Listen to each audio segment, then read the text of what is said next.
And we are staying on top of the important stories and overnight developments in the coronavirus pandemic and how it is affecting your health and your money. Starting tonight at 5 o'clock, South Carolina will become the latest state to initiate a mandatory work or home order. South Carolina Governor Henry McMaster announced the order yesterday, saying that just way too many people are out on the roads, they're out on the waterways.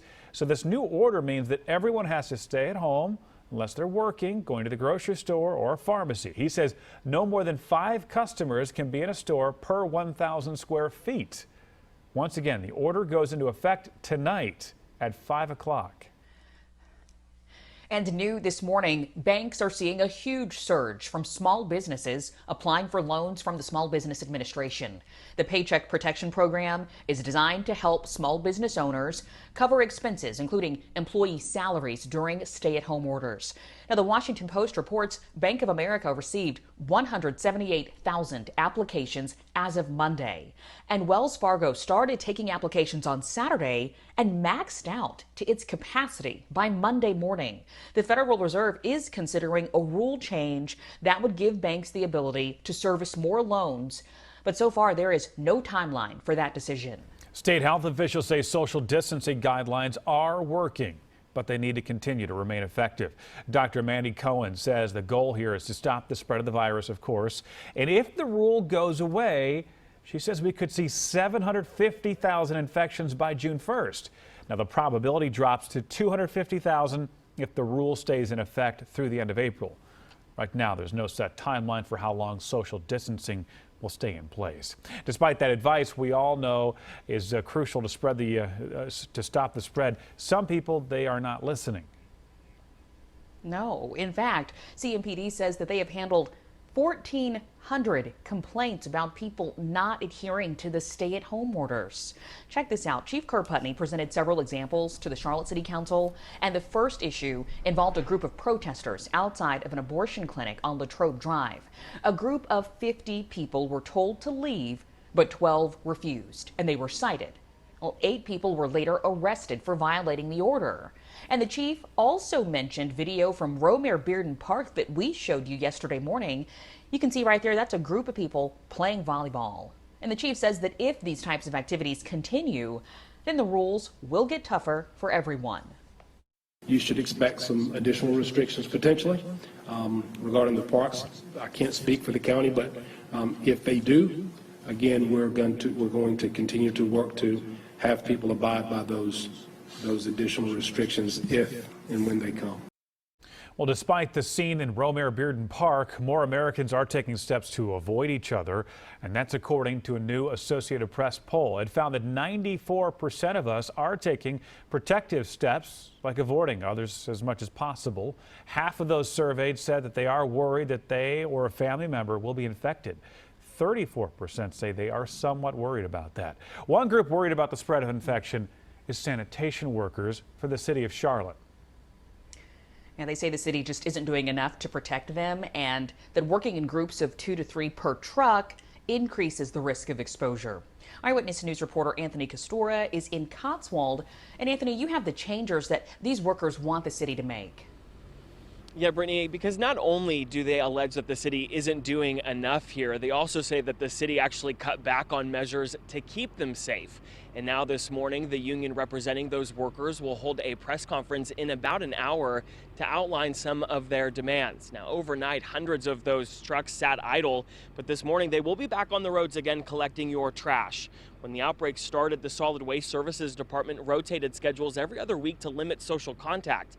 But yesterday, the union says the city demanded all 200 employees to report to the same building, violating social distancing recommendations.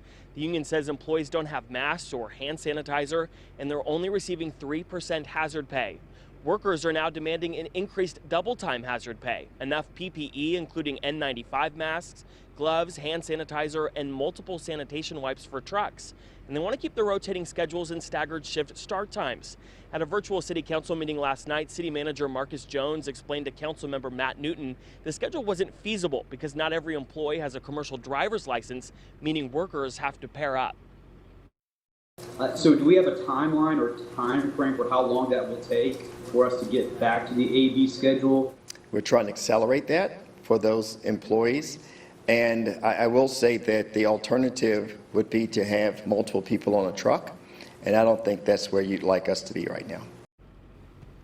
Again, that press conference starts in about an hour, and at 7 o'clock this morning. We will have a crew there, and we'll let you know what happens. John? Anthony, thank you for that live report.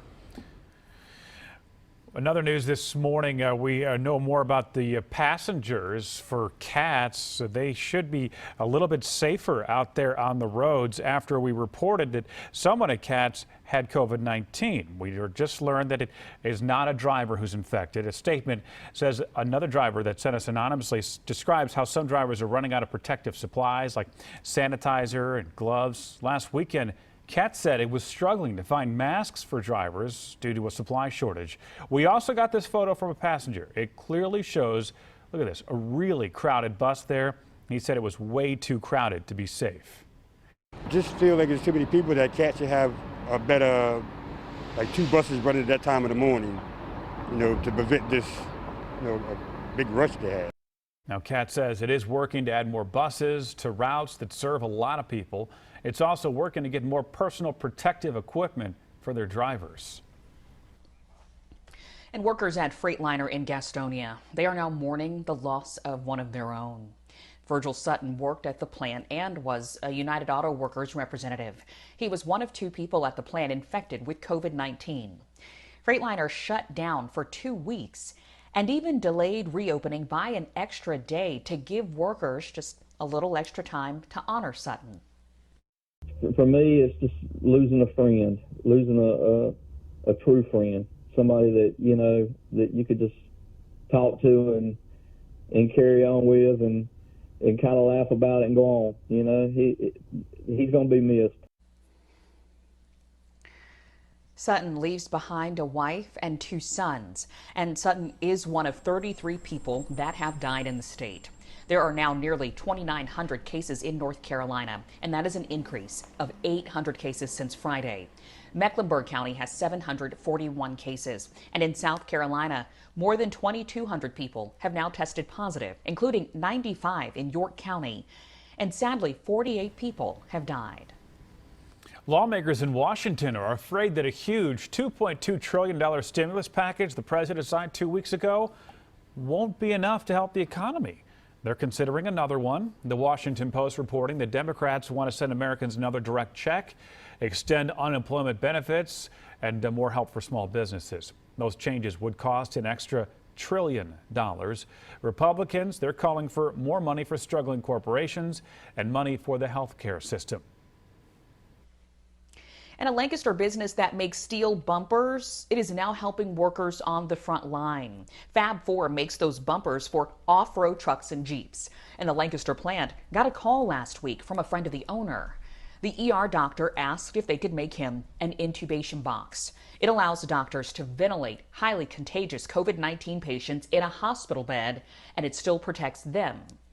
Higgs Company is already making them for anyone who needs one. He says he just wishes that it wasn't necessary at all. I hope I'm wrong. I hope nobody needs my box, because technically that means everyone's safe and has what they need to do their job. Higgs says that this important new project is also helping him keep his plant going and his team employed. All right, now, you got to see this, okay? Because this story, it'll make you giggle, it'll put a smile on your face, and man, that's something we can all use right now. We really could. Yeah, workers at the Atlanta Humane Society came up with this one. They took a group of kittens on a field trip to the Georgia Aquarium. Of course, the video is adorable. So someone gets to go to the aquarium. There's a look at who. These are 6-week-old kittens. They loved watching the fish. Look at them. They're pawing at them, trying to get those jellyfish right there, playing with each other, rolling around, had a good time. In fact, there was a scuba diver in there who was trying to get the attention of those kittens. You'll see here in a minute. But yeah, they got to kind of walk around the aquarium and meow at the fish, or mew, because they're little kittens. But it's a great video here. You can watch that all day. This is super cute. It's like someone came up with a formula. Like, what do we need for a great video? Kittens. How about little sweet baby kittens? How about we take them to the aquarium? Yeah, let them chase some fish around. That's some good stuff right there.